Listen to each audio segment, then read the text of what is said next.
ఆంధ్రప్రదేశ్ రాష్ట్ర రాజకీయాల్లో ఆసక్తికర పరిణామం జరిగిన విషయం తెలిసిందే. తాడిపత్రి మున్సిపల్ చైర్మన్ టీడీపీ నేత జేసీ ప్రభాకర్ రెడ్డి, దివంగత ముఖ్యమంత్రి వైఎస్ రాజశేఖర రెడ్డి గారి సతీమణి వైఎస్ విజయమ్మలను భేటీ కావడం చర్చనీయాంశమైంది. అయితే జేసీ ప్రభాకర్ రెడ్డి లోటస్ పాండ్లోని వైఎస్ విజయమ్మ ఇంటికి వెళ్లి కలిసినట్లు ప్రచారం జరిగింది. విజయమ్మ యోగక్షేమాల గురించి, ఆమె ఆరోగ్య పరిస్థితిపై జేసీ ఆరా తీసినట్లు వార్తలు వచ్చాయి. అయితే జేసీ విజయమ్మ ఇంటికి వెళ్లడం ఇక్కడ హాట్ టాపిక్ అయింది. జేసీ పనిగట్టుకుని మరీ వెళ్లి విజయమ్మను కలిశారనే చర్చ జరుగుతోంది. ఈ క్రమంలో జేసీ ప్రభాకర్ రెడ్డి స్పందించారు. అసలు విషయం ఏంటో చెప్పారు. జేసీ ప్రభాకర్ రెడ్డి వేదికగా స్పందించారు.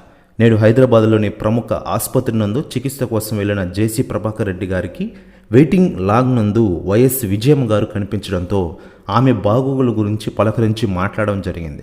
ఈ కలయికలో ఎటువంటి రాజకీయ ప్రత్యేకత లేదంటూ ట్వీట్ చేశారు. ప్రశ్న ట్వీట్ వైరల్ అవుతోంది. మరోవైపు తాజాగా జేసీ ప్రభాకర్ రెడ్డి కొన్ని కీలక విషయాలు వెల్లడించారట. వైఎస్ విజయమ్మతో మాట్లాడేటప్పుడు ఆమె పవన్ కళ్యాణ్ గారి గురించి కొన్ని కీలక విషయాలు చెప్పారట. ప్రస్తుతం ఆంధ్రప్రదేశ్లో పవన్ కళ్యాణ్ గారు బాగా రాణిస్తున్నారని నాతో చెప్పడంతో నేను ఆశ్చర్యపోయాను. జగన్ గారి గురించి కూడా చెప్పింది అంటారట జేసీ ప్రభాకర్ రెడ్డి గారు.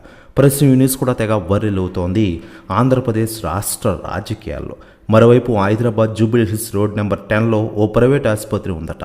అక్కడ వైఎస్ విజయమ్మ ట్రీట్మెంట్ తీసుకుంటున్నారట. అదే ఆసుపత్రికి జేసీ ప్రభాకర్ రెడ్డి కూడా వైద్యం కోసం వెళ్లారట. అక్కడ లాంజ్లో వేచి ఉన్న విజయమ్మను మర్యాదపూర్వకంగా పలకరించారని, విజయమ్మ నేను ఫలానా అని తనను తాను పరిచయం చేసుకున్న చర్చ జరుగుతోంది.